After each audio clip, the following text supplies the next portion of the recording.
Assalamu alaikum wa rahmatullahi wa barakatuh. I hope, inshallah, everyone is doing well. Welcome back to another session of Friday Night Live. I was just speaking before the session went live with our dear guest, Shaykh Ustadh Tayssir, Mohammed Tayssir Safi, from Chicago, from Michigan, but living in Chicago. And I'm really just amazed by the fact that the audience that joins us every week and has joined us for 99 Fridays. I don't even think anyone can handle us for that long, but you all have handled us for 99 Fridays, and I think it's fair to say we've handled each other. So alhamdulillah, it's been a beautiful journey.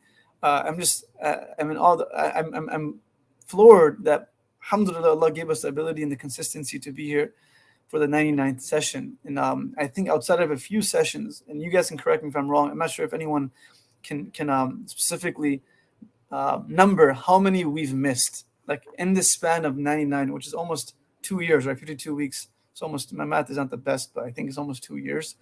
How many have we actually missed? Maybe someone can tell us. I don't think it's more than a handful, hopefully. Maybe I'm wrong. Right now, I'm sitting in the beautiful, last Friday, we were sitting in the beautiful courtyard of Masjid al-Aqsa in Quds, in Jerusalem, in Palestine. And it was probably one of the most beautiful, spiritual, enjoyable experiences that I've had. And I'm sure the group that was with us as well, we had about 110 of us that went from the States, and we had some people that joined us from Canada and some that joined us from England. But now I'm sitting in Atlanta, which, like, it's like one is like a downgrade. This is a real downgrade, right? No, I'm just messing around. Atlanta is beautiful. Me and Sheikh Abdullah are here visiting for a program. Another thing that has happened the last probably, I think 8 Friday nights is we've never actually done it together. So unfortunately, he was gone on a hiatus for about 5 weeks to Pakistan, and he was doing his thing there. So he didn't join us. So I was alone. He left me all alone. And so in the last few weeks, I was in Aqsa, and the week before we were traveling. So he's been holding it down. So may Allah subhanahu wa ta'ala bless him as well. Inshallah, we have a beautiful session lined up. As you're joining, please say salam. And as we always do, just tell us where you're coming from. Tell us where you're joining from. Tell us what city you're from, inshallah. And say, Afshin is saying she's listening live to Sheikh Abdullah speaking right now. So right now, we had our session that started at around 8:50. So Sheikh Abdullah said that, you speak for 10 minutes and that's it. So I spoke for 10 minutes and I finished, and then just to start Friday Night Live on time. And now he's speaking in the masjid. I'm in the masjid in Atlanta. Beautiful community here. May Allah bless you all in Atlanta. May Allah protect the city, protect the masjids, protect the Muslims. We have some amazing community members. Inshallah, Allah use all of us for the service of His deen. But we were blessed that today, inshallah, will be, we have a munshid joining us from Pakistan. He was joining us last week, but they're joining from Pakistan. So, of course, sometimes there's challenges. We have someone from Maldives. That's awesome. I'm going to keep you in mind, inshallah. If I ever need the hookup to come there, and I'll let you know, inshallah. So, Sister Sarah Ahmad was with us last week from Aqsa. I hope you're doing well. Then we also had Sister Fatima, who was with us last week from Aqsa as well. We also had anyone else that was with us from last week, please just comment, inshallah. I would love to say salam to you, inshallah ta'ala. But we'll start with Brother Aqib Farid, and then we have Ustadh Tayssir Safi, and we have Shaykh Sheryar, who was with me for this beautiful trip. So we'll speak about the virtues and some of the reflections that we were able to take from this blessed trip, inshallah ta'ala. So I'll bring on Brother Aqib now, inshallah. Assalamu alaikum. Wa alaikum assalam wa rahmatullahi wa barakatuhu. Now it sounds clear and it looks clear, and then alhamdulillah, everything is clear. Alhamdulillah. Yes, everything is clear. Green light. In America, green light means go. In Pakistan, red light means go too. Exactly. So over here, but where I'm from, in Michigan, I think it's almost the same. So it's not a big difference. I hope you're doing well, inshallah. How's everything? Alhamdulillah, everything is fine. You tell how's everything there? Everything's good. Honestly, right now, we just saw a lot of the pictures of the flooding in Pakistan. So it's been, so a lot of people have been speaking about that. Where exactly is the flooding? Basically, the flood is in the Balochistan area. It's in another province and some parts of the Sindh as well. Okay. Yeah. And it's getting worse. Yeah, it's getting worse day by day. There's Allah. never been a flood like this since a decade. Oh my God. So it has crossed all the records. Allah bring them ease and comfort. Allah bring them ease and Ameen. comfort. Allah, give them shelter with ease and protect their families, inshallah. And inshallah, whatever Ameen. work we can do from our countries, inshallah, it would be great to support them. That would be helpful. Different, organizations have different types of setups that they're supporting the people that are suffering through the flood. Akiba, what are you starting with today? Inshallah, I'll start with Kun Fayakun. There you go. Bismillah. That's one of my favorites right now. Yeah, And that's that why I'm going speaks to to it start quite a with bit. that. Bismillah, inshallah. Rangreza Rangreza Rangreza हो रंगरेजा कुन फाया कुन फाया फाया फाया फाया फाया kun faya kun faya faya faya kun जब कहीं पे कुछ नहीं भी नहीं था वही था वही था वही था वही था जब कहीं पे कुछ नहीं भी नहीं था वही था वही था वही था वही था वो जो मुझ में समाया वो जो तुझ में समाया मौला वही वही माया वो जो मुझ में समाया वो जो तुझ में समाया मौला वही वही माया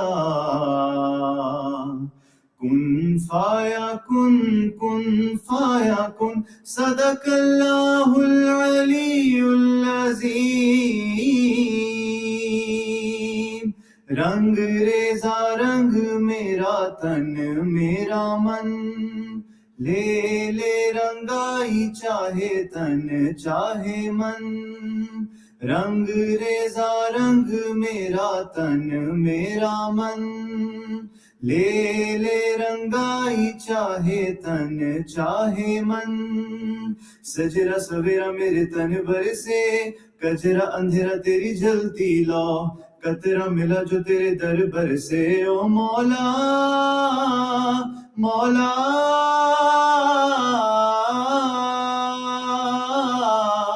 कुन फाया कुन फाया कुन फाया कुन फाया कुन फाया कुन फाया कुन सदकल्लाहुल अलीयुल अज़ीम सल्लल्लाहु अलैहि वसल्लम सल्लल्लाहु अलैहि वसल्लम मन के मेरे ये भरम कच्चे मेरे ये करम लेके चले हैं कहाँ मैं तो जानू ना तू है मुझ में समाया कहाँ लेके मुझे आया मैं हूँ तुझ में समाया तेरे पीछे चला आया तेरा ही मैं एक साया तूने मुझको बनाया मैं तो जग को ना भाया तूने गले से लगाया हक तू ही है खुदाया सच तू ही है खुदाया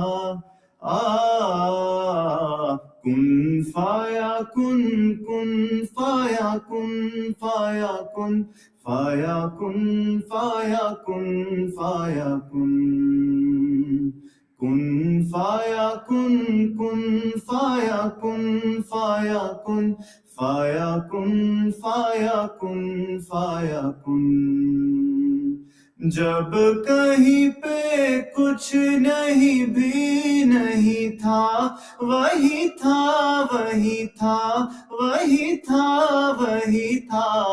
जब कहीं पे कुछ नहीं भी नहीं था वही था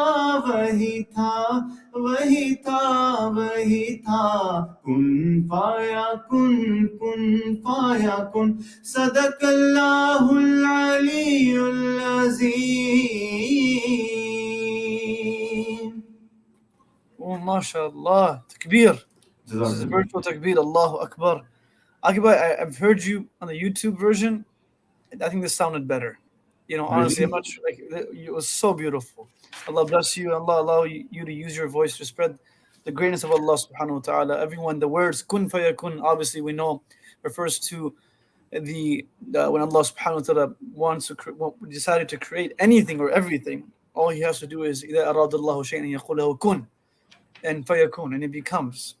And one of the only creations that Allah subhanahu wa ta'ala did not create in that same process, in that blueprint, was the human being in Adam alayhi salam, where he sawaytuhu.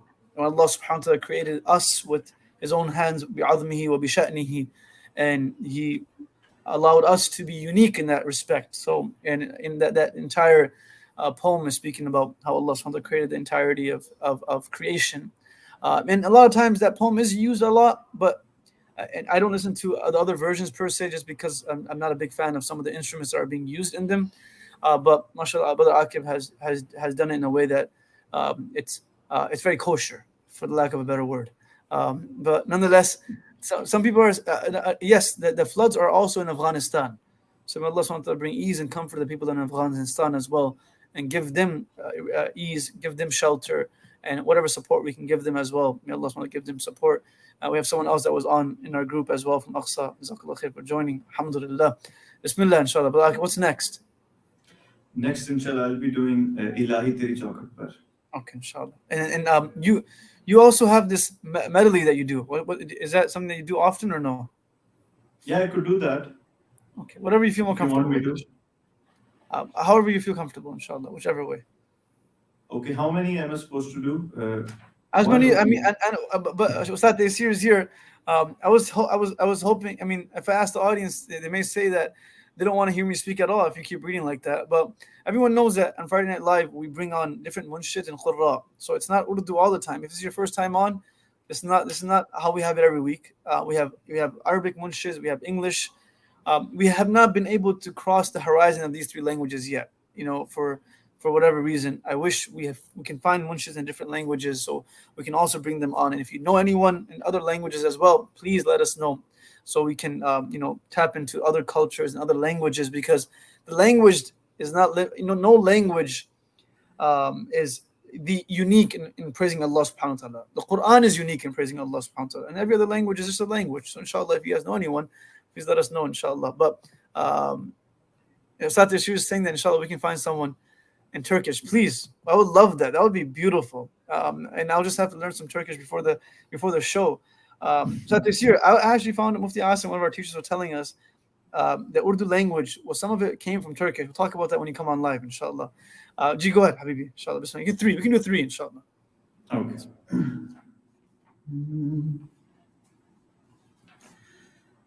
इलाही तेरी चौखट पर भिकारी बन के आया हूँ सरापा फक्र हूँ इज्जो नदामत साथ लाया हूँ इलाही तेरी चौखट पर भिकारी बन के आया हूँ सरापा फक्र हूँ इज्जो नदामत साथ लाया हूँ भिकारी वो के जिसके पास झोली है ना प्याला है भिकारी वो जिसे हिर्सो हवस ने मार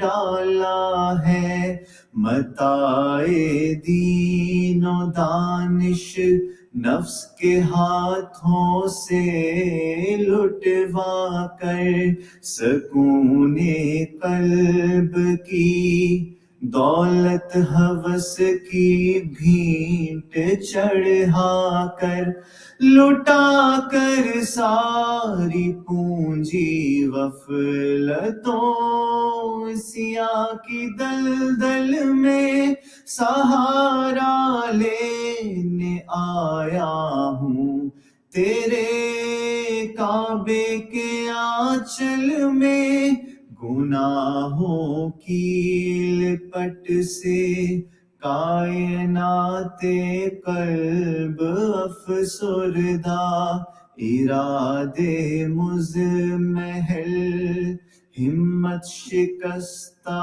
حوصلے مردہ کہاں سے لاؤں طاقت دل کی سچی ترجمانی کی کہ کس جھنجھال میں گزری ہے گھڑیاں زندگانی کی خلاصہ یہ کہ بس جل بھن کے اپنی روح سے آہی سے سراپا فقر بن کر اپنی حالت کی تباہی سے تیرے دربار میں لایا ہوں اپنی اب زبوں حالی تیری چوکھٹ کے لائق ہر عمل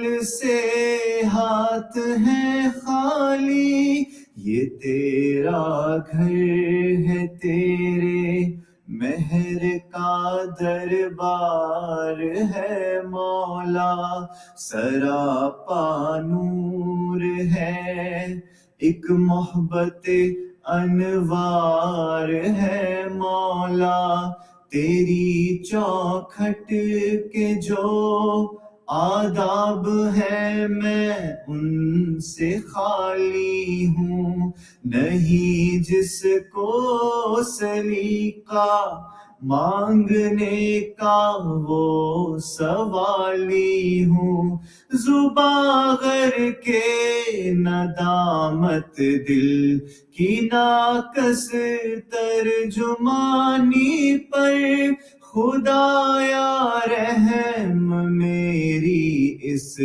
زبان بے زبانی پر یہ آنکھیں خشک ہیں یا رب انہیں رونا نہیں آتا سلگتے داغ ہیں دل میں جنہیں دھونا نہیں آتا الہی تیری چوکھٹ پر بھکاری بن کے آیا ہوں سراپا فقر ہوں عجز و ندامت ساتھ لایا ہوں الہی تیری چوکھٹ پر بھکاری بن کے آیا ہوں سراپا فقر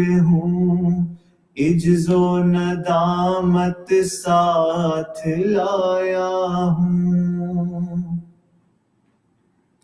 جزاک اللہ. Bismillah. Jazakallah khair, Brother Aqib, for sharing the poem written by our dear teacher, Mufti Taqi Uthmani from Karachi. Hafidhullah, protect him and all the great work that he's doing. And recited very beautifully originally by our dear brother, Shaheed Junaid Jamshed, rahimahullah, who transitioned and became Shaheed in a plane crash in Pakistan, while in Khuruj, in the path of Allah subhanahu wa ta'ala. The greatest gift that anyone could ask, passing away while serving the deen of Allah subhanahu wa ta'ala, or I would rather rephrase and say not passing away but transitioning in that beautiful environment. However, Balak, you were saying it very, I avoid trying to say that anyone can sing like him, but you sang it equally beautiful. And the poem talks about that, oh Allah, I'm coming to your house, and I'm finally there, like I've made it. And then he says, oh Allah, just give me, because I'm that beggar that doesn't really know how to ask. I don't even have like beggars have, bags, or they have these vessels or these cups where they can put money inside. He said, I don't even have that. I'm just here as a beggar, but I don't know where to put it. Just take care of me, and handle me the way you want to handle me. وَأُفَوِّضُ أَمْرِي إِلَى اللَّهِ. And I take my matter and I refer it back to Allah subhanahu wa ta'ala, and He will take care of me. And that's the gist of this poem, read so beautifully by Brother Aqib. Jazakallah khair. Inshallah, we can do one more, inshallah, if you don't mind, if people don't mind. And inshallah, then we'll start our program Yeah, with sure. the talks, inshallah. I'll do that Hamd e Khuda jisne ki justaju. That's part of that medley. The medicine.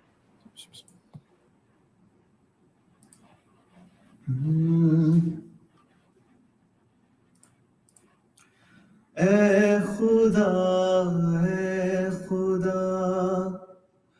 جس نے کی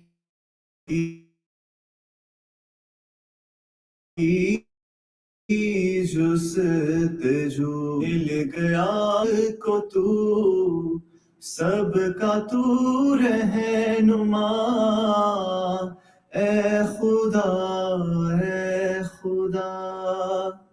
جس نے کی جستجو مل گیا اس کو تو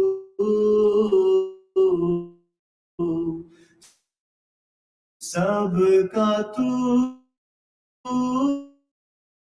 رہنما یہ زمین یہ فلک ان سے آگے تلک جتنی دنیایں ہیں سب میں تیری جھلک یہ زمین یہ فلک ان سے آگے تلک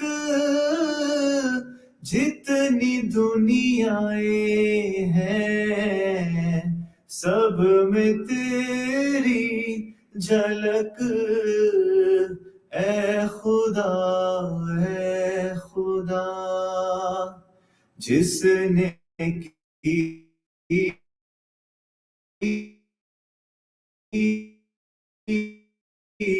جستجو سب کا تو رہنما اے خدا ہر ستارے میں آباد ہے ایک جہان چاند سورج تیری روشنی کے نشان ہر ستارے میں آباد ہے ایک جہان چاند سورج تیری روشنی کے نشان اے خدا جس نے کی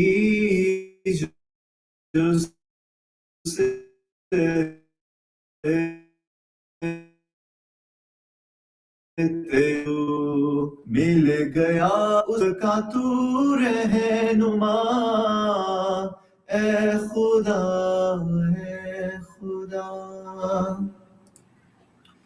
جزاک اللہ Allahu Akbar. Khuda, Jazakallah khair, Aqib bhai. I think, Jazakallah khair, that was absolutely beautiful. May Allah bless you. Inshallah, we need you to come to America so you can recite this, inshallah, in the country of the land of the free and the home of the brave, as they call it, inshallah. And hopefully you're able to come and have something here together. But really, Allah bless you. Inshallah, use you more.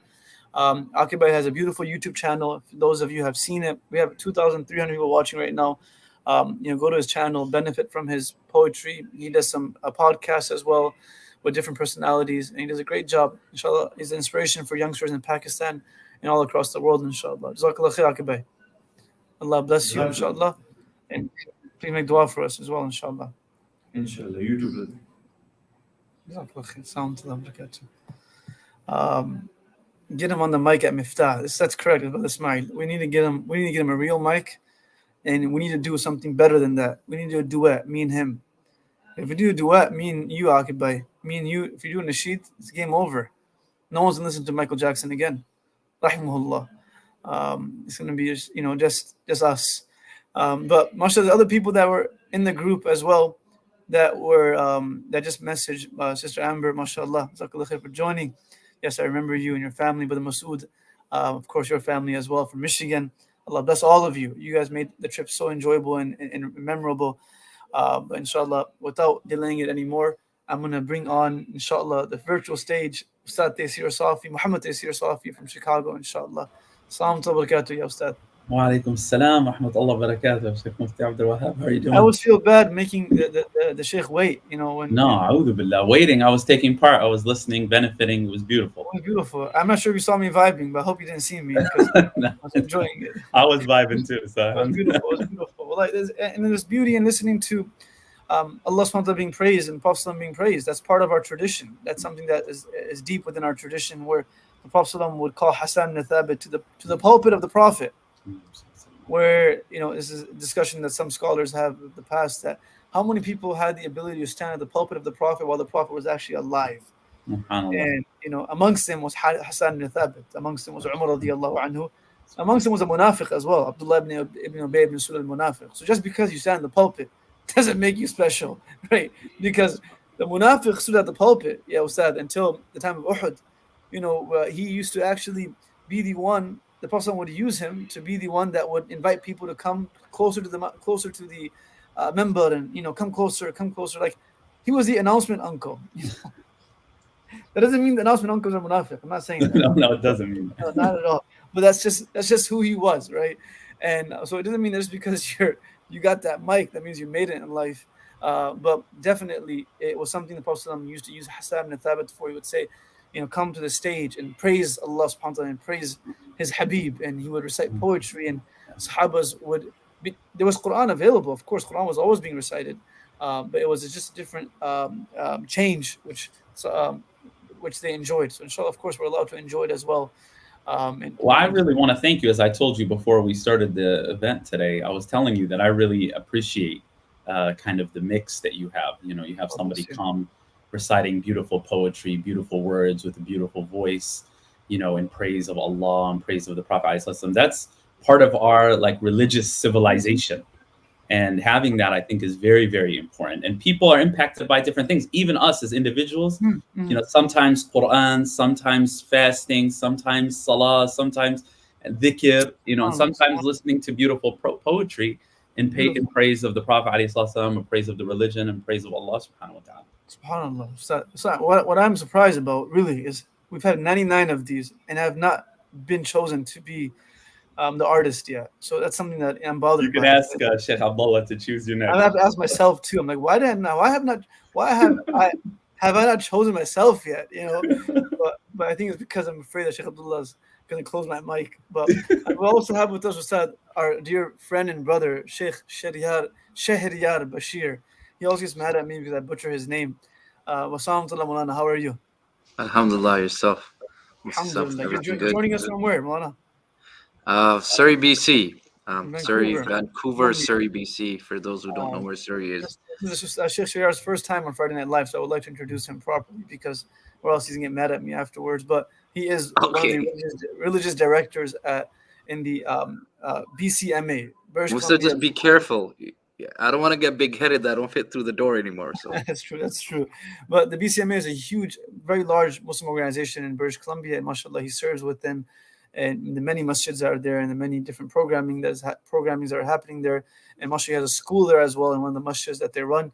Allah bless you, Shaykh. And Shaykh was with us in the beautiful trip that we just had. So inshallah, we're going to be able to discuss all that together.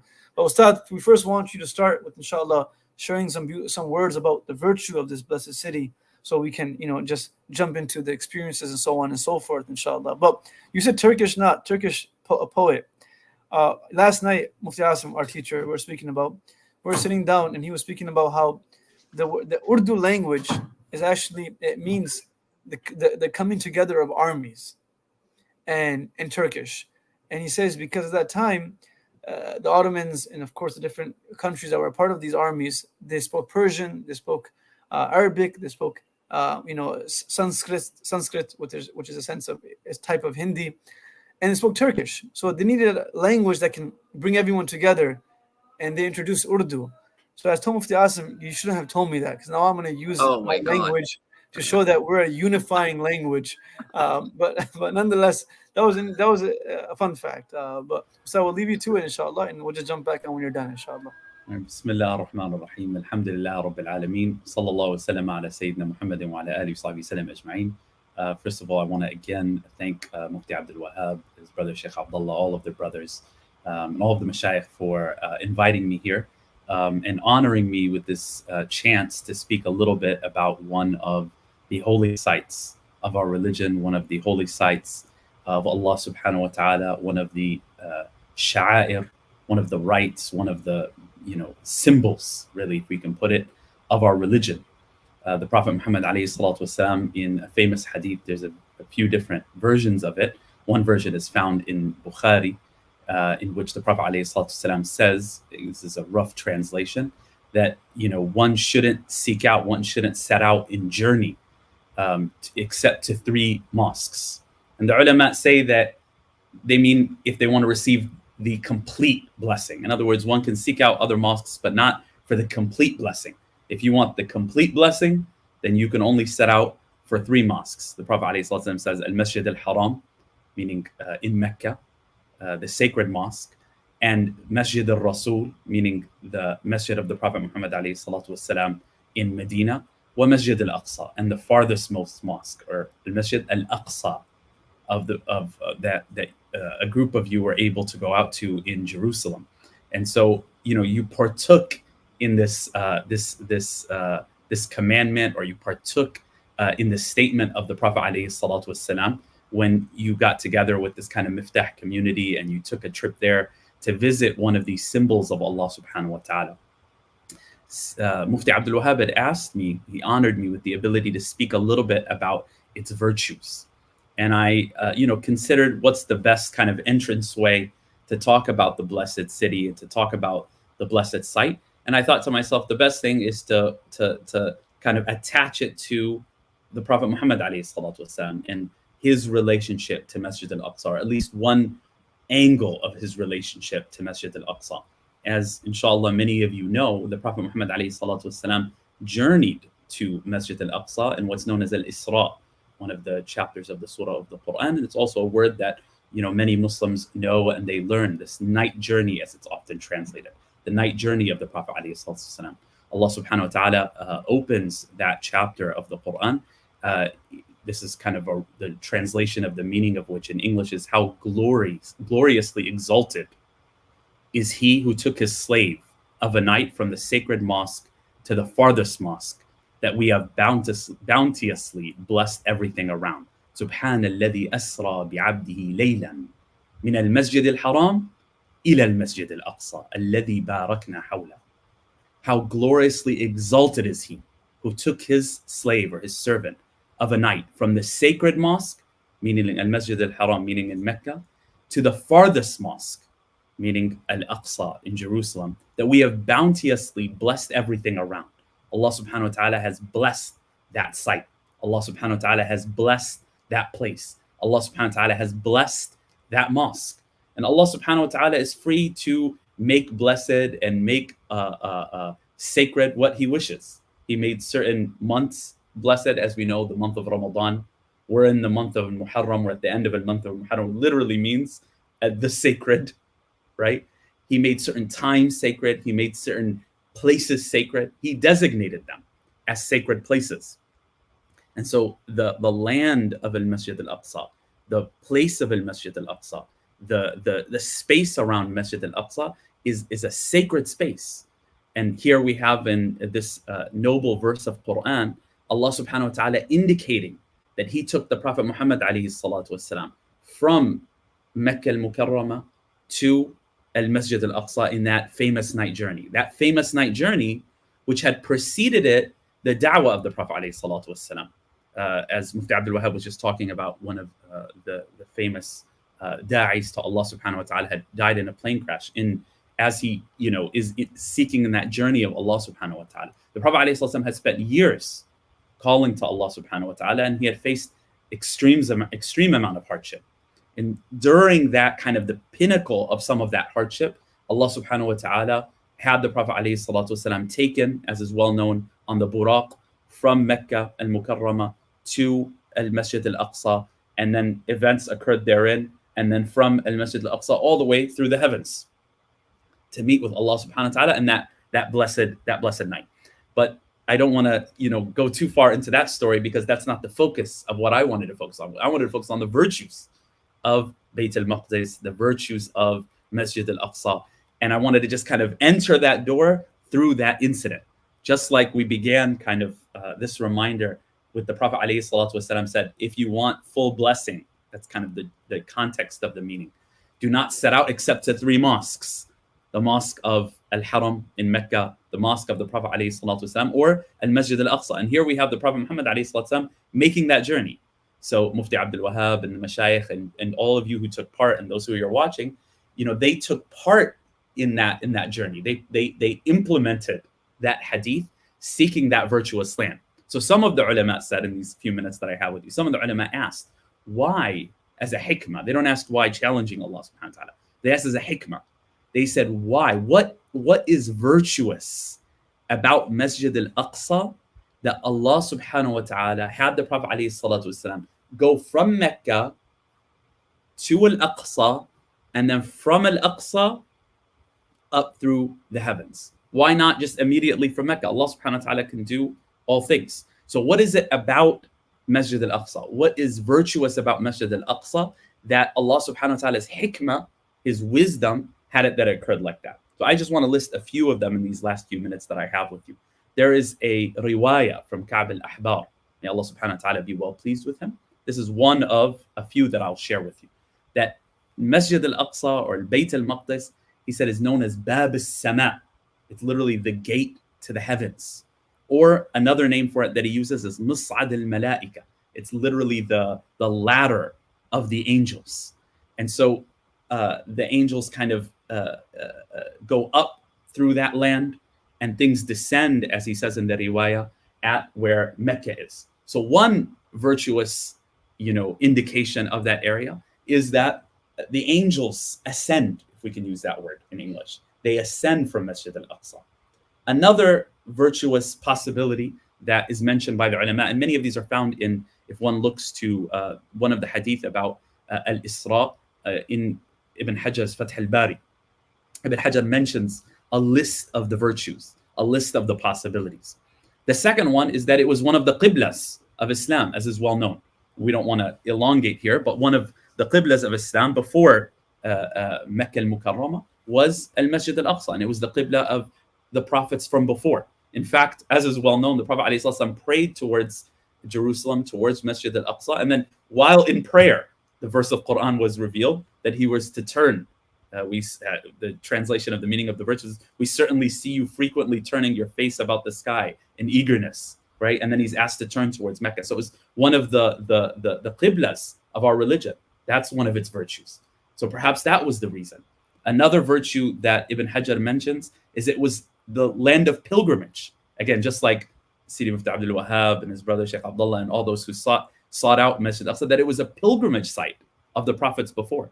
We have, alhamdulillah, Mecca, and we have the Kaaba, and we visit Medina al-Munawwara. But as is well known, one of the pilgrimage sites is also what? Jerusalem. And it was the pilgrimage site of the prophets from before. So that's another virtue of the place and of the city. A fourth virtue that Ibn Hajar mentions from the ulama, that it's the place of the hashr, meaning after everyone will cease to be and all will perish, and Allah subhanahu wa ta'ala will resurrect the dead back to living, that after they rise, that they'll be gathered once more. Al-hashr wal-nashr, as it's called. that they'll be gathered. And of the opinions is that they're gathered in that holy place. They're gathered in that holy land. So that's a virtue of the city, of the place. And if one looks at the events that took place in the night journey of the Prophet ﷺ, seeing Sayyidina Musa in his grave praying, partaking in the prayer, different occurrences, let's put it that way, that occurred. Some of the ulama say that gives an indication of, it's almost like not mimicking, but it has like the fragrance of the hashr and the nashr, right? That's another of the virtues of the city and of the place. And then the one that I want to kind of end on and I want to focus on, and Ibn Hajar doesn't say this is his preference, but he ends on it. And Allahu A'lam, that seems to indicate some type of preference that he has for it, is he says that it's narrated from Shaykh Mohammed ibn Abi Jamrah when saying about why Jerusalem might have been the place where the Prophet ﷺ was brought from Mecca to Jerusalem, and then from Jerusalem, from Bayt al-Maqdis, up through the heavens, is that it was part of the miracle. In fact, he comments on this in the hadith of the Prophet ﷺ, in which the Quraysh, upon hearing that the Prophet ﷺ went to Jerusalem and then from Jerusalem to the heavens, that they were making fun of him and that they challenged him. In other words, they knew that the Prophet ﷺ had never been there. And so they challenged him and they were making fun of him, and they began to ask him questions about the site.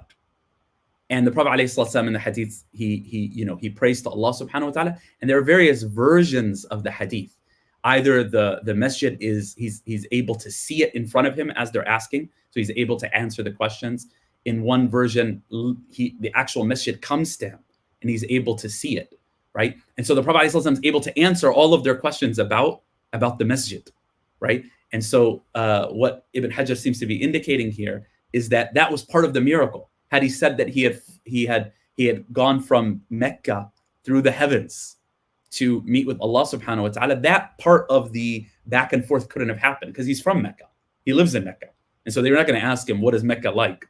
That would be easy to answer. But it was part of the miracle that Allah subhanahu wa ta'ala had him go all the way to Jerusalem, a place that he hadn't been, all the way to Masjid al-Aqsa, and to be able to answer specific, detailed questions about it from people who had been there. And he had supposedly, as far as they know, had not been there, but he had gone there during this miraculous journey. And Allahu A'lam, one can kind of gather these virtues of Al-Aqsa and see them all as like a list of the various virtues of it.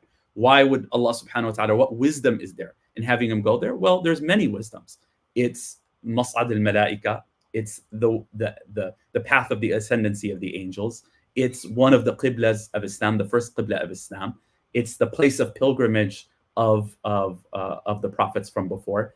He was able to meet prophets. We actually skipped that one, to meet the prophets that were there. So many prophets in that area, buried in that area, buried around it. He was able to meet with them and lead them in prayer, as is well known in the story.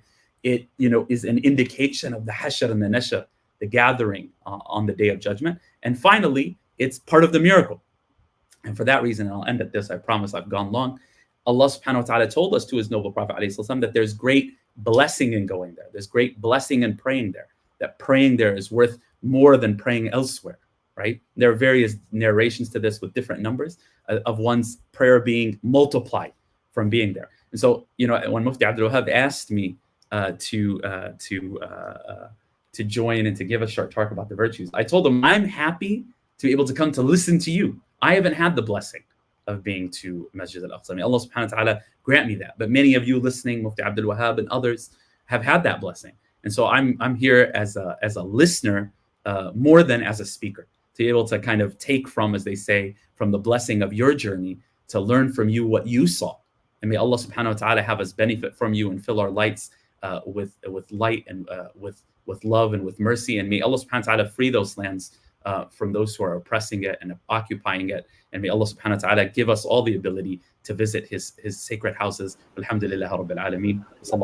Ustadh. No, honestly, the way that you listed out the virtues and benefits, once more, I want to go back and benefit again from those beautiful lands. And that's a part of the challenge of these beautiful lands. Some of us, Allah subhanahu wa ta'ala allows us to go there again and again, but may or may not be able to go.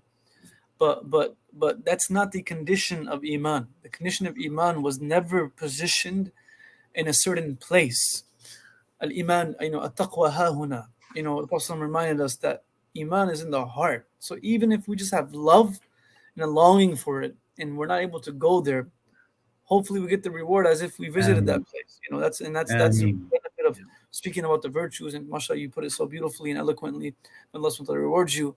Yeah, Ustadh. Mashallah, you just returned from this beautiful journey. We're there for 1 week. And of course, there are different aspects of this journey that, I think some can be shared, others, it's their personal moments. I find Aqsa, Umrah is Haramain al-Sharifin is Haramain al-Sharifin. Yeah. The Prophet's masjid in his home is second to none. It's just unique. The Kaaba has an awe and a haiba that nothing can give you. However, I feel like in so many ways, Aqsa does both at the same time. In the daytime, it gives you haiba when you walk in the morning, and you're somewhat floored by it. Like, oh wow! Normally, when we take people for Umrah, yeah, Ustadh, I actually look at them when they look at the Kaaba, because I want to see their first experience, and I want to kind of live my first experience through them again. And that's something which it's natural. We should be looking. Sometimes you're sitting there and everyone else is crying, and you're not crying.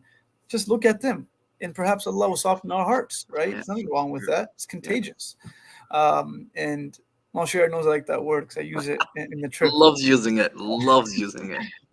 After COVID, I Contagious. like using it. I want to undo the effect of its negativity. Haiba is awe. Haiba is awe. And in the evening, it has this beautiful sakina and peace and tranquility that very few places can possess. And perhaps it's because, not perhaps, most likely it's due to the fact that it has the presence of all of the prophets and the presence of their souls. There's this interesting opinion that Imam Suyuti rahimahullah has, that any place that the prophets have gone to have become Mubarak. And if all the prophets have come to this place, and that means it has become the most Mubarak place and the most blessed place. So you like looking at them so you can live it through them. But when we went to Aqsa, it was my first time as well. So I was in some ways just wanting to know, like, how am I going to experience this? And there was a lot. It was very similar to the Kaaba. It had a haiba, and sometimes we get too lost in the historical technicalities of what was and what wasn't. Sometimes you just need to just enjoy it, right? When you're, for the lack of a better example, when someone's going to get married, you don't have to ask about everything and anything that happened to that person's history. Like, oh, but you went to this Walmart and you did this over there, and you had this that happened over there. Just, ask about what's happening now, right? And you identify your feelings that you're experiencing at that moment, and that's what these beautiful lands as well. So, Maulana Sheikh, what did you experience, and how was your experience? Maybe you can share a few thoughts and reflections, and inshallah we'll go back to Ustadh Tayssir. We had a discussion in our masjid today. Like, I came with intention of talking about sins, and then everyone is like, "Oh, tell us about your experience to Masjid Al-Aqsa." So I was like, "Okay, what do you guys want to know?" So we just went off from there, and while we were in our discussion, we found this common theme between Makkah, Medina, and Aqsa. There are millions of aspects that we can look at. We're like, all three lands have seen a great deal of sacrifice, not just by people, but Anbiya alayhi salam as well. So, and because of the sacrifice they've made, so as soon as we enter, like Mufti Sahib was watching you, like Mufti Sahib is our Amir, right? He's always walking. No, they call me the Amir when they need me, and when they don't need me, they call me their Hamir. So Hamir means donkey. We change alif to ha, right? So it does the job. It does the job. No, but that's simplicity. Like Umar ibn Khattab radhiyallahu anhu, we walked in, Mufti Sahib, right? So he was holding the reins of the camel, and his khadim was sitting on it, right? And people thought that the khadim was actually Amir al-Mu'mineen when the conquest took place. So that Mufti Sahib was humble. So he walked in, and it just right soon as, because you're going through these streets, narrow streets, and all of a sudden, like, you're going through the place of Nahusa to the place of Barakah, right? So, like, because of the marketplace, right, based on the hadith. So as soon as you enter, it just hits you. You're like, whoa, what just happened, especially if you're going the first time. And like Mufti Saab mentioned, we didn't know what kind of sentiments we should have, like our iman level. What should it be? Like what, like, you know, we normally try to prepare ourselves, but this one, it just slapped us in the face, and the breeze and the beauty and the serenity, and then you start thinking of you know, all the sacrifices that Anbiya alayhi salatu wasalam made, and trying to draw a connection. Is like we like me, I was like, I actually made it. Like, this is where Prophet sallallahu alaihi wasallam was. This is where Ibrahim alayhi salam and Musa alayhi salam and all of the Anbiya alayhi salatu wasalam were actually here. The angels were here. Jibreel was here. So everyone was here. Maryam alayhi salam was here. So we, like, it just hits you in the face. Like, we did not see it coming. I did not see it coming. And after that, after that, Shaykh Sheryar started waiting for his Buraq. He thought the Buraq was coming too. So where's the Buraq? Yeah. You know, there's no Buraq for us. But I'm not going to elaborate on that joke. But that's literally how we felt, Ustadh. Like, you know, for again, I actually believe in speaking about this, because we don't all have to go there. You know, we live so many things through people. Not saying that we shouldn't go there, but we can at least understand it and feel it. And I want to ask you, from you know, these beautiful trips that you've had, to meeting scholars all over the world and going to the Haramain al-Sharifain, and inshallah one day going to Aqsa. What do you look for when you go to these places? So obviously meeting scholars is also a sunnah of our tradition. Like, what do you look for? Because maybe some of us can't go to Aqsa or Haramain, like, but we can go to our local masjid, or we can go somewhere where at the end of the day we're looking for one thing. What is that one thing that we should be looking for and searching for on this pursuit in these beautiful journeys? And we made it a point to be noted throughout the journey that this is not a tourist trip. It is not, may Allah bless Darussalam for taking care of us, but this is a trip of spirituality. This is a trip of ascension. This Mi'raj al-Mu'min is Salat. This is our ascension, and hopefully we're able to ascend to the level that, you know, when we get back, we can keep some of it. We can't keep all of it. You know, we've already lost, I mean, so much of it, unfortunately, but at least some of it we can contain and use it for ourselves. But that's something that I would love to ask you, and perhaps you can shed some light on, Ustadh. Jazakumullah khairan. You know, that's a great question. I'm not sure I'm the right person to answer it, but I can share whatever comes to my mind. As you said, you know, we set out on these journeys for Allah subhanahu wa ta'ala. So when we seek out these places, these masajid, these towns, these cities, it's for Allah. It's not for worldly benefit. And so if it's for Allah subhanahu wa ta'ala, we're looking for things that will draw us closer to Allah subhanahu wa ta'ala. So for example, if one, in your cases, you are going to, and literally one of the most holy masajid on the face of the earth, right? And so that is what is being sought first and foremost, because Allah subhanahu wa ta'ala is designated that way. However, elsewhere, a person might seek out the ulama. Why do they seek out ulama? Because they have knowledge of Allah subhanahu wa ta'ala's religion, because of their piety, they're reminding one of Allah subhanahu wa ta'ala. In all of these cases, we're really just seeking out Allah, right? Like, everyone or everything that we're seeking out is so we can get closer to Allah subhanahu wa ta'ala. This is just like a means of reminding us of Allah subhanahu wa ta'ala and coming closer towards Allah subhanahu wa ta'ala. And I love that point that you made. I didn't actually hear, I think my audio cut out, of someone saying where the prophets go, there's like the barakah of them. Did you mention, I think you mentioned it was Imam Suyuti, rahimahullah. Imam Suyuti, right, okay, sorry. So you know, the prophets all going there and the barakah of them being there, and that, you know, that's real. You know, a person kind of benefits from where they are, benefits from them being buried, you know, nearby. You know, this is not something small, right? Like, so a person benefits from that. And yeah, that, you know, for the faqir, or for me, anytime that I would travel out anywhere, one of the first things that I do is I try to meet other students, and I tell them, where should I go? Like, what places should I visit? You know, there are like certain places where there's sakina, person feels close to Allah subhanahu wa ta'ala there. It's tried and tested. It's tried and true. It's tried and true. So that's what. You know what we do, right? First, right when we get there, like, well, yo, where are the restaurants at? You know, nothing wrong with that. There's nothing wrong with that either. But that's part of the process of traveling as well. But really, the goal is to reach Allah subhanahu wa ta'ala, and the means have to be something which is also pure. I mean, in deen, is very unique, right? And in other aspects, perhaps this may not be true, but in Deen, the means the means that are being used to reach the objective also have to be pure, and therefore there's so much emphasis put on the different avenues and the different usul that are taught, because the process matters. And everything else in life, rarely are we asked, how'd you get there? It's most like you made it. For us, it's like, okay, but how'd you get here, right? What did you use to get here? Because if the means were not correct, perhaps the objective is tainted, right? And it's more so of a mirage, right? And it's not real. It's just something that it's something that is fabricated. So for us, that process is meeting scholars and reading Quran and going to these beautiful sites. And one of the beauties of, a historical reflection of going to Al-Aqsa that you don't see in Mecca and Medina is the himma and the tolerance and the forbearance and the strength and the fortitude of the Palestinians. Every single human rights, every single one of their rights have been compromised to an extent, and they're there walking those streets as if nothing has changed, right? And that is something that you can't experience it until you see it. Like Allah subhanahu wa ta'ala says, خُلِقَ الْإِنسَانُ هَلُوعًا, right? إِذَا مَسَّهُ الشَّرُّ جَزُوعًا وَإِذَا مَسَّهُ الْخَيْرُ مَنُوعًا. This is very interesting, right? Allah subhanahu wa ta'ala says that human beings have been made in jaza', in a sense of anxiety. And what does that mean? That إِذَا مَسَّهُ الْخَيْرُ مَنُوعًا إِذَا مَسَّهُ الشَّرُّ جَزُوعًا.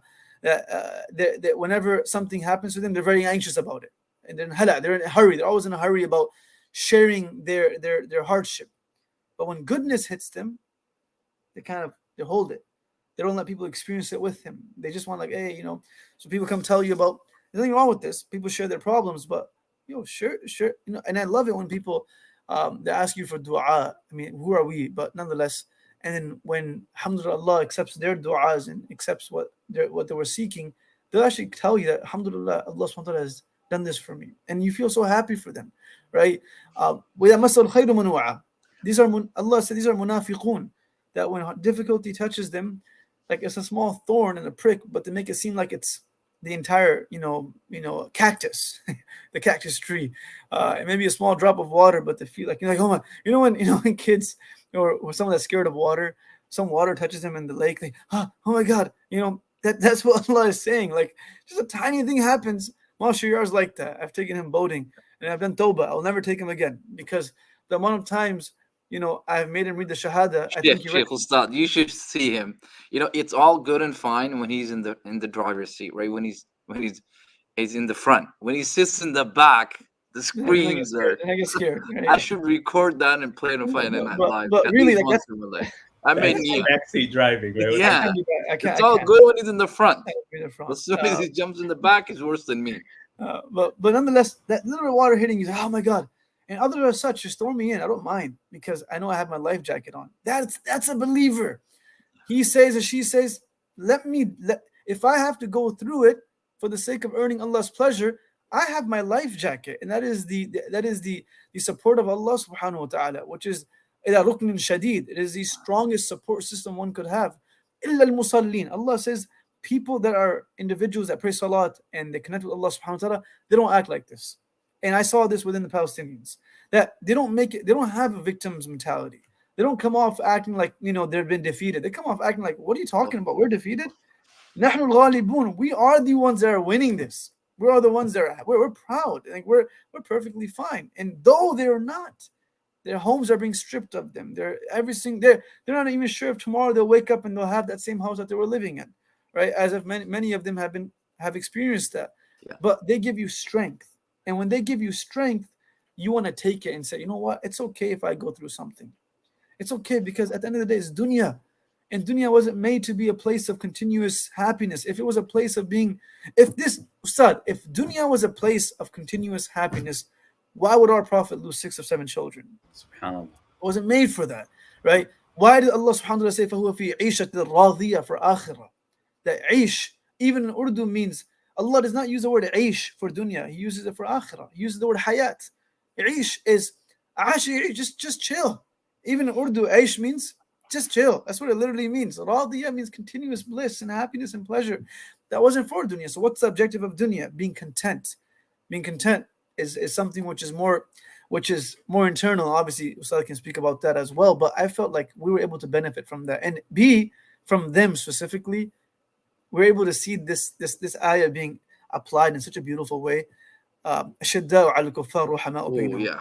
And I'm not going to You speak can't too go much into about it, details. but they in front of those that are cursing at Allah subhanahu wa ta'ala and cursing at our Prophet, their softness is not a weakness, right? It is wrong, and they will stand for the rights of Allah subhanahu wa ta'ala. They may not stand for their own rights, but they will stand for Allah's rights. And I tell all of us living in America, we know how to stand for our own rights better than anyone else. There's no civil lawyer in the world that can stand for our rights better than us. But what if we use that same passion to stand for Allah's rights? It's Deen's rights. It's not our right. And in life, based on the different hats that we wear, it is only natural that someone's rights will be compromised. And it is a intelligent person's perhaps strength to be able to know which rights can be compromised. And for us, the only rights that can be compromised is our own. Mine, not my wife, not my husband, not my children, not my parents, not Allah's. I can compromise my own rights.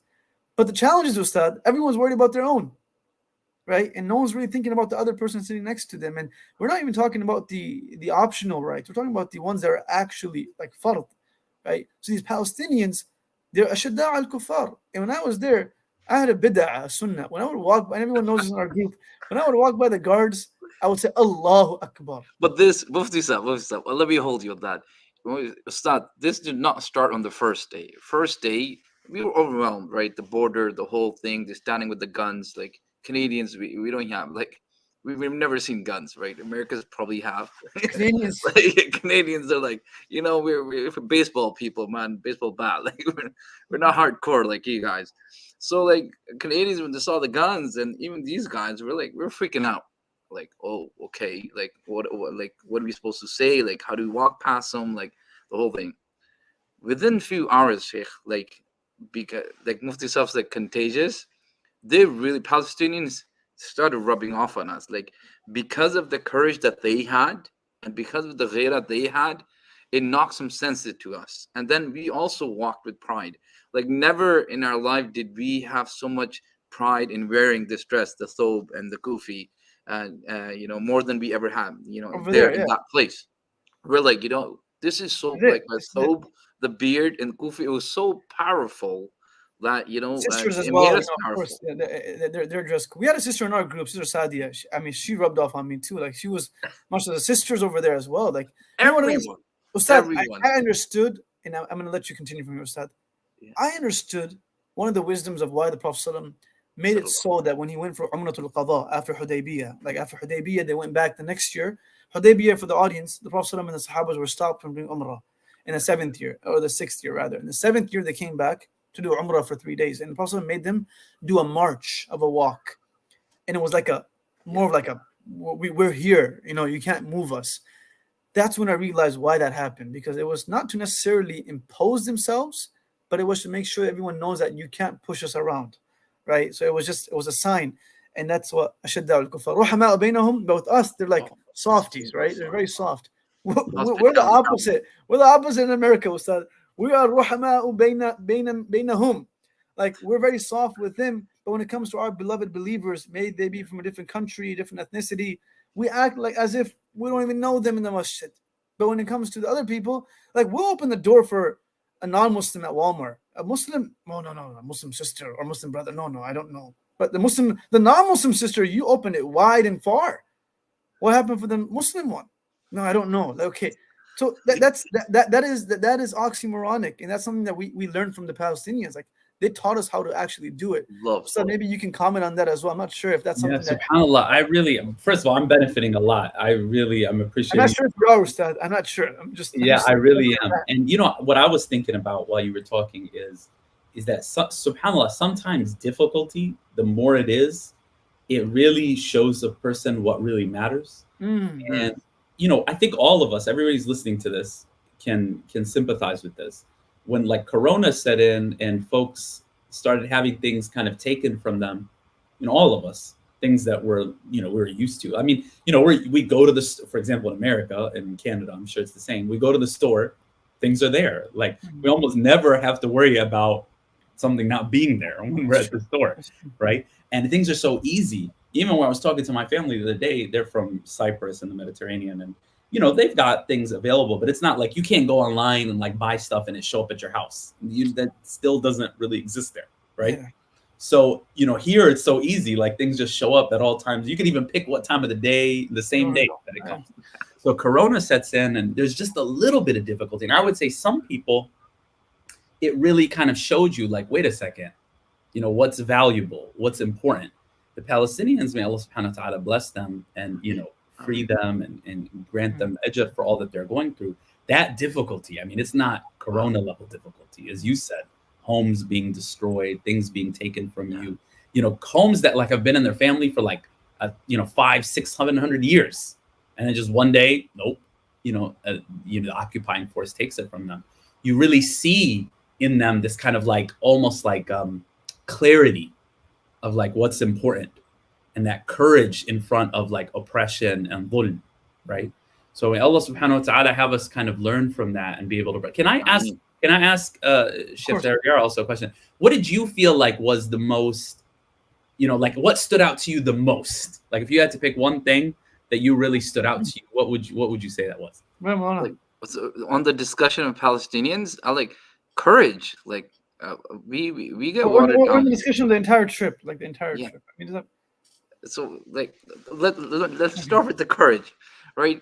Because like never judge a book by its cover. I learned that there, right? So in their apparent and in their demeanor, we really couldn't tell at the beginning, like amongst the youngsters, like Muslims and the Christians and the Jews, they're all living together, right? So it's hard to tell, and they all look alike, fair skin, beautiful people. But then we realized, like I got a little judgmental. I was like, we're going through a lot here, so a little bit of preservance of at least some sort of appearance would go a long way, right? The Sunnah of Rasulullah sallallahu alaihi wasallam. But then realized that I'm wrong. These people, their iman level is very, very high. Like I don't even have iota of iman level of a simple Palestinian child, right? So and for me, that was one of the biggest thing that I took back from the entire trip is that these people, Allah's chosen this land, and Allah's allowed these people to serve this land for a reason. So don't mess with them. Don't ever think to yourself that these people, don't belittle these people. Basically, that was the lesson that I learned and brought back with me. SubhanAllah. Ustadh, for me, it's hard to do one reflect. Like Mufti Sahib, he hasn't asked you yet. Yeah, but I guess I thought you can just throw it in there. But one highlight for us, for me specifically, in Aqsa, one is like the entire city, because there's a lot in the city. There's history there, right? And the history is deep in Jerusalem of all prophets and Sahabas. Normally lands only have prophets or they only have Sahabas. This land has Sahabas and it has prophets, and it also has the Salaf and the pious people. But definitely one of the reflections that I felt, or one of the highlights for me, was understanding and knowing that the promise of Allah is true. That regardless of what happens and what's changing and what's gonna change and what's gonna happen, inna wa'dallahi haqq, fala taghurrannakum al-hayat ad-dunya. That the promise of Allah is true, and these Palestinians believe in that promise. Wow! And we need to believe in our promise, that Allah's promise is true, and Allah's promises are not one; they're not single promises. There's multiple promises, and one of them is that I will ask you about your life, and I will ask you about how you spent your time, and I will ask you about how you spent your wealth. This is a promise of Allah subhanahu wa ta'ala. The promise of Allah is that we will die. Kullu man 'alayha fan. And a promise of Allah is also inna ma'al usri yusra. For me, that meant a lot. I mean, I'm going to see tragedy. I've experienced trauma in my own life. To be able to go see people experiencing their own trauma and seeing the fortitude that they hold, it gives me, shivers on my spine. That I thought I was strong, but I have to be stronger, because the promise of Allah is true. We believe every time you ask any one of them, and also within the compound itself, we can feel that promise of Allah being true. It is, how you said, Sheikh, babun ila sama. Not only physically, but also in the sense of du'as.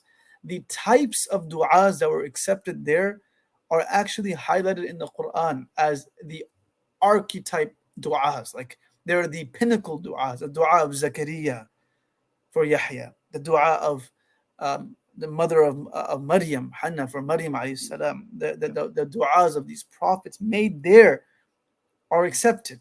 So it's like the promise of Allah is true. There's never should be a point in our life.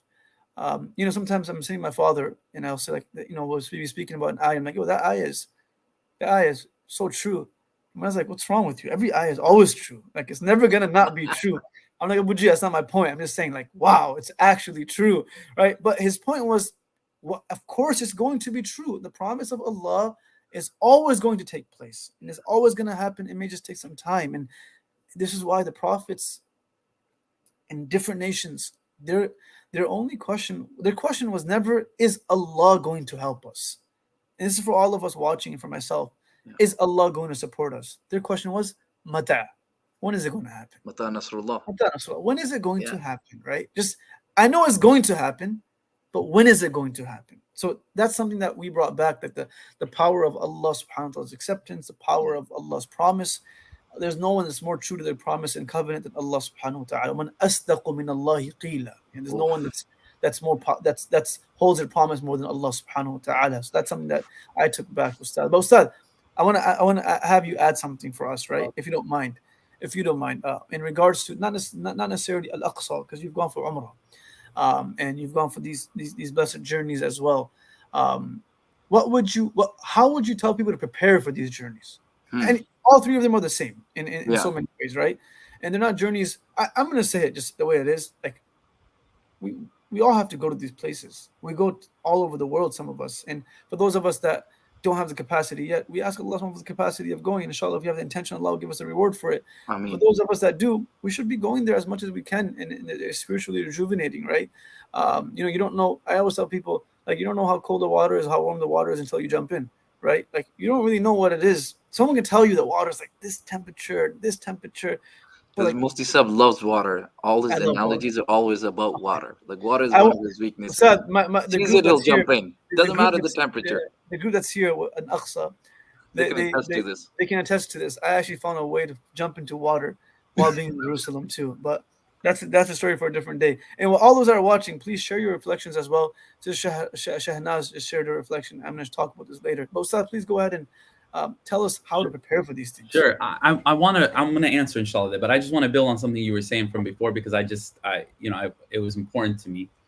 What you were reflecting about and Shaykh Sheryar was reflecting about, you can really kind of tie it into yaqeen, like this idea of like certitude in Allah subhanahu wa ta'ala. Habib Abdullah al-Alawi al-Haddad, the famous Yemeni who died about 300 years ago, he's very well known in Yemen.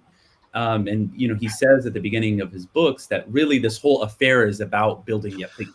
It's about building certitude in Allah subhanahu wa ta'ala. Right? Knowing Allah subhanahu wa ta'ala, growing, whether it's in recitation of the Quran or it's in worship and other various forms of worship. As you said, traveling, journeying for the sake of Allah, meeting people, that kind of certitude, as is well known of the hadith of Sayyidina Hanzala with the Prophet Mohammed alayhi salatu wasalam. And he says, when he spends time with the Prophet alayhi salatu wasalam, he can see heaven and hell. Please share the story, Shaykh, if you don't mind. Yeah, it's a well-known story. It's one well-known hadith of the Prophet alayhi salatu wasalam. Sayyidina Abu Bakr meets with Sayyidina Hanzala and he says, how are you this morning, Hanzala? He says, nafaqa Hanzala. Hanzala become a hypocrite. And he says, why? He says, when we're around the Prophet alayhi salatu wasalam, it's like we can see heaven and hell. Oh my but then God. go back to the family, go back to business, go back to that, and that certitude decreases. And the Sahaba, hasham, like I can compare myself to them, right? But like that's what they're saying about their affair. And Sayyidina Abu Bakr says, I find the same thing. They say, let's go ask the Prophet alayhi salatu wasalam. And when he says the same thing to the Prophet alayhi salatu wasalam, the Prophet alayhi salatu says to him that if you were to remain in the same condition with me all the time, the angels will shake your hands in the streets. And so that certitude that you're talking about, it's not about, when you said like the verse is true, it's like, no, the yaqeen, that certitude that one has kind of like increases. And you find that certitude in places around people. You'll meet people like, the pious auntie or uncle, grandparent, parent for some are lucky to have, a friend, teacher, that you almost feel like it's like rubbing off on you. It's almost like you can feel that certitude being around them. To answer your question, for the faqir, what comes to mind is a couple things. And your question was about what should one do to prepare. one thing, and I think the most important thing, is to work on one's intention. I mean, that's probably the most important thing that a person can do, is that they're doing something for the sake of Allah subhanahu wa ta'ala. They're not doing it for some other worldly kind of end. And that's not, I always use this kind of analogy, although now I can't use the analogy anymore with all the technology, things are changing. It's not like a light switch. It's not like you just switch the light and that's it, right? Intention doesn't work like that. Right?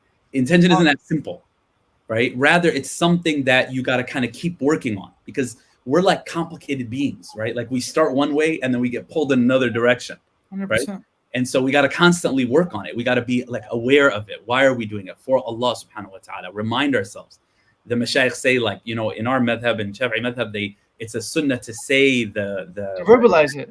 You verbalize it, right? One of the things they say is that you move the tongue enough that eventually the heart will notice. Wow. You know, like the heart will notice what the tongue is doing, right?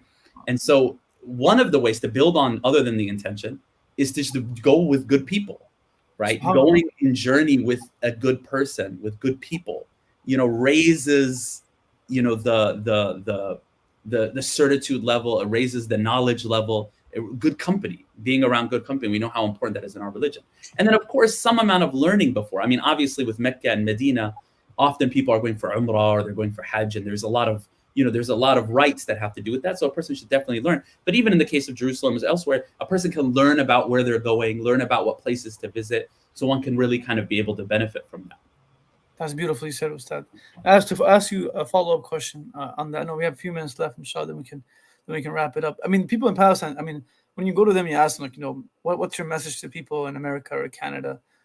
To be honest, I don't even know what Canada is. I think America. Hey, don't disrespect us. And Miftah, I understand some of the people don't share. This is, I'm like, what?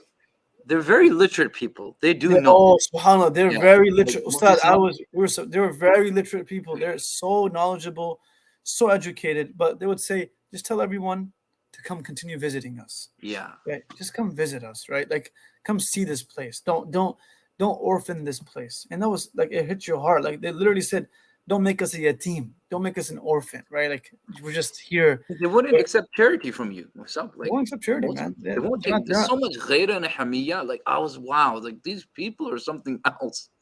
Like, normally when we go like Makkah and Medina, Ustadh, like, you know, we're Pakistani background, so you know, there's the hospitality isn't at the level. I'm American.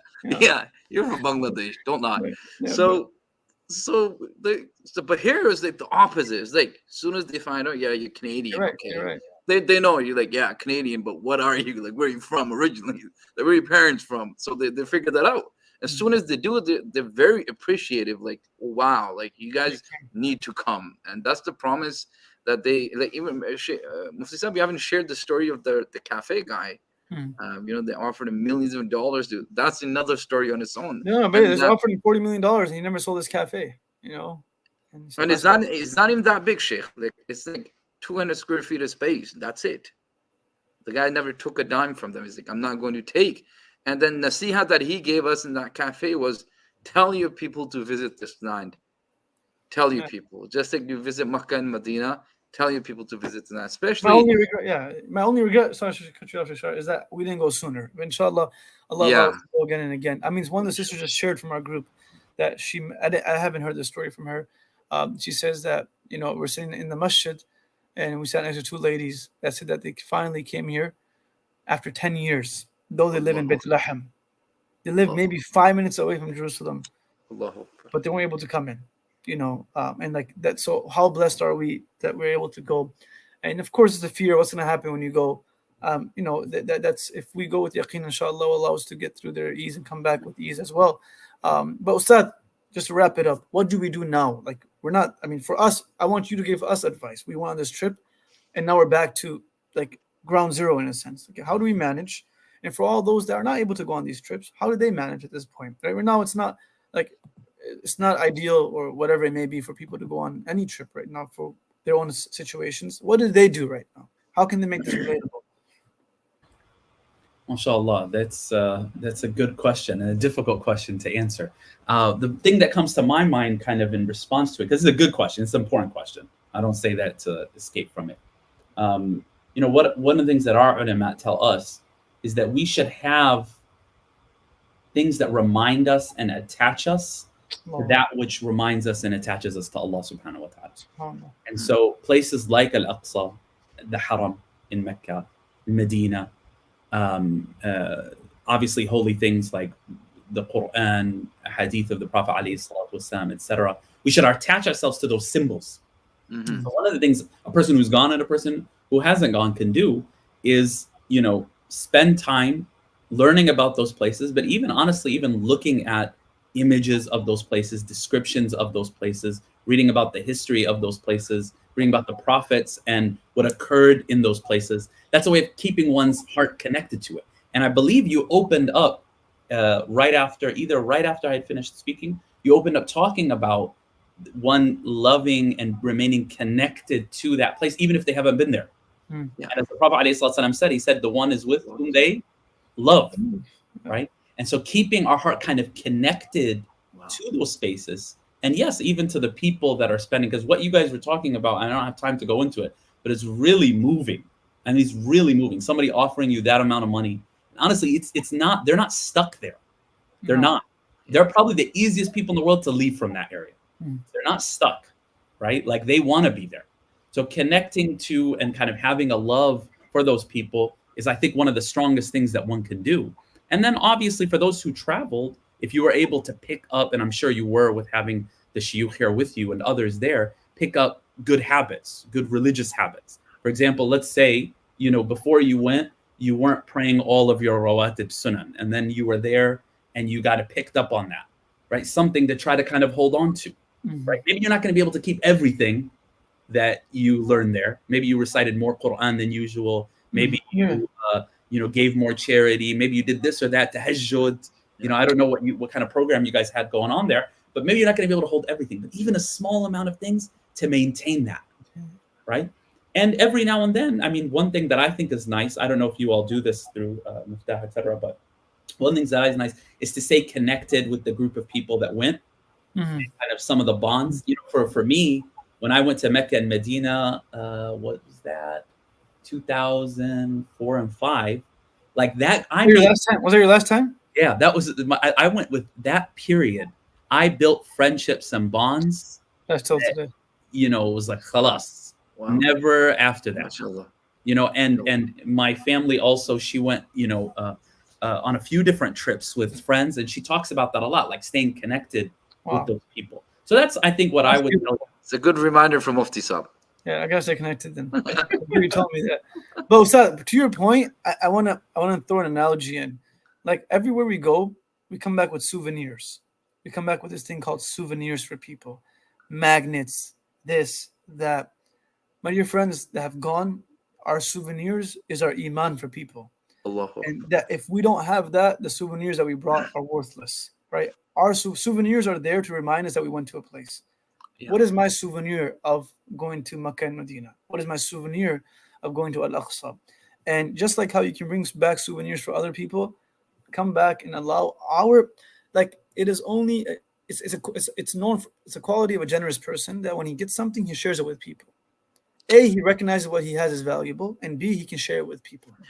If we're generous people, then it's our responsibility that we should be able to share a sense of light and iman with our community, right? That's our responsibility.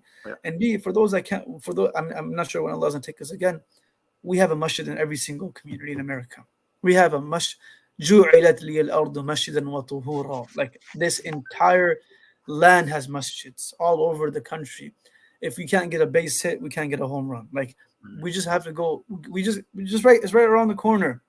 You know, for those that normally Allah subhanahu wa ta'ala will take anyone, but the system is that we start going to the masjid as much as we can. These are the homes of Allah subhanahu wa ta'ala. They should not be deserted, you know, by us. These are places that we should connect our hearts with to the best of our ability. You know, so I think we know how many masjids we have in Chicago and Michigan, and how many of us live around masjids. That's something that we should ask ourselves. And I struggle with this, right? Like I teach in a seminary, in a school, but I still struggle with, you know, finding time outside of that to pray in the masjid, sunnahs, the nawafil, you know. Yeah, we get the fara'id, but that's something where I feel like everyone should, It's a masjid. At the end of the day, it is a masjid. In Islam, we don't have personality worship. We just don't. And that's the beauty of our religion, right? Because if it was dependent on personality worship, may Allah protect, we would have been worse than the Christians, right? Because we have such a personality that's much greater than even Isa alayhi salam. That is Muhammad sallallahu alaihi wasallam. There's no one like him. But we don't have that, right? We actually have reverence and shi'ar. We have symbols, and we honor those symbols for the sake of honoring Allah subhanahu wa ta'ala. So those symbols are found in our own communities. And those symbols are found in the books behind you, mashallah, and those scholars, right? So I feel like, inshallah, hopefully we're able to. Can you guys notice how both of you have books and I have a divider here? Yeah, mashallah. So it's difference between people of ilm and you know. You guys in Canada are very pious. You guys still have dividers in your masjid. Mashallah. As people in America, just different. We don't have that shi'ar anymore. But nonetheless, that was a quick blow. It's enjoyable. I don't mind. It is whatever gets people closer to Allah subhanahu wa ta'ala. But Ustadh, any Shaykh Sheryar, any final remarks before we head out, inshallah? So for me, it'll be Maghrib. So in 3 minutes, I'm gonna head upstairs for Salat al-Maghrib. But I think from what I learned from Mufti Saab, your talk, and Ustadh here, I think we gotta have faith in our faith. Really, like it's about that, especially us living in this part of the world. We really have to trust Allah and His Rasul. We really have to put faith in it and stop questioning the verdicts of Allah. It doesn't matter which framework gets introduced, which author has written about something, and we get influenced from it, from that mentality or that ideology, the mindset. We should not let that influence, in our way of thinking about the verdicts of Allah subhanahu wa ta'ala. We really should trust Allah, have faith in our faith. And, I think that encapsulates all of everything that we strive and struggle for. That's deep, Mona. I didn't know you that deep, Mona. I thought you were, I don't know. So if you fed me, if he had shit with with Mufti Saab, I gotta tell people have to know. Like this guy, like I'm a foodie guy. Like I'm cropping my belly so people can't see it. I'm really struggling to sit between my table and my chair to spit off the camera. I'm breathing in, right? So this guy would whenever I go on trips with him, the only thing we have, Sheikh, is a breakfast, and that's about air. Like rest of the day, nothing else. Like he's a twig himself. Like mind me, his students will who needs food, Sheikh? You have spiritual food, like that's it. This guy's like, he doesn't even do aswadain, like nothing, right? In the morning when you go for tahajjud, they offer you that Turkish tea. I love it, and the coffee, and then with so much hospitality, they summon you and you take it. This guy's like, he's so thinking about his Asghar recitation and everything. He'll just walk past it. It's like, I have to bring him up, like, have a little bit, right? So this guy is like, no food, no water, no nothing, right? You just like, pop. May Allah SWT protect him. Allah bless you. Don't, I mean, next time we'll have a couple of meals. Inshallah. Ustadh, any last remarks for us, inshallah? No, I just wanted to thank the two of you, to be honest with you, and the whole team for having me on and being able. Allah bless you for your time, Ustadh. It really, filled my heart with some like love and an intention, a strong intention. And I for one witnessed that you fulfilled what was requested from you to pass on that message from those beautiful people there. May Allah subhanahu wa ta'ala give us the chance, inshallah, to visit there many times, bi'idhnillahi ta'ala. May Allah subhanahu wa ta'ala have us be able to, benefit from those blessed lands, the lands of the prophets and messengers. May Allah subhanahu wa ta'ala have us unite with you all, inshallah, in the next life. Alhamdulillah. Inshallah. May Allah take us back there again. May Allah take us to Medina Munawwara next. Inshallah. Inshallah. We're planning to take a trip to Umrah and Thanksgiving in November. Ustadh, we'll be honored if you can join us. Allah reward you. We'll love it. We'll love it. I'll love it. At least you and I can have a couple of meals together with this guy. You can leave me. But wallah, if anyone wants thinking about going for Umrah this year, you can of course go on our website. You'll find the link. But we don't honestly, alhamdulillah, we don't necessarily need to. We don't make anything out of these trips. We take agencies that do everything. We just do it for the sake of. We actually enjoy going there ourselves and enjoy going with people. Like there's a beauty in going with one another. If you and I were honest, Sheikh, the amount of spiritual elevation we receive by going on these trips because of people, it's impeccable. It's like we, in those 10 days, the boost that we get, it lasts us like the full year. right? So, and I think Mufti Saab is just being humble. Like he makes a lot of ikram and a lot of it for his bag's always full of candies and chocolates and Oreo cookies. He lives on Oreo cookies himself, but he does a lot of ikram. So like it's a I mean, that's a sunnah of our prophets is in our tradition is, and it shows that I'll end with this if you don't mind, is when we're back, serve one another. You have Muslims in your own community. You have refugees in your community. You have orphans in your community. Like everyone was talking about liberating Aqsa, but how about liberating our nafs? Just literally just find people in your own community that are struggling, and we serve them. Find them. So, like, put your hand on the heads of orphans, right? And not saying that we should leave everything for them, but don't ignore it either. In that sense of meet people in the masjid and say salam to one another. I think that's something that you find over there as well. Jazakallah khair, Ustadh. There is, inshallah, hopefully November we can go together. I'm gonna speak to you off-site and offline about it, inshallah. But we'd love to have you. Inshallah, next week we have our 100th episode. If anyone has any requests, please let us know. It's the 100th episode. Wallahi, you're gonna sing, inshallah. Century. I'm ready. Ustadh, don't ask me twice. I'm ready. Don't make that mistake. I'm actually gonna watch the next one. Like it's the 100th episode. I want to see what you have. Thank you for letting me know you don't watch any other ones. I appreciate it. I really do. But it's like when you told your father, it's like this ayah.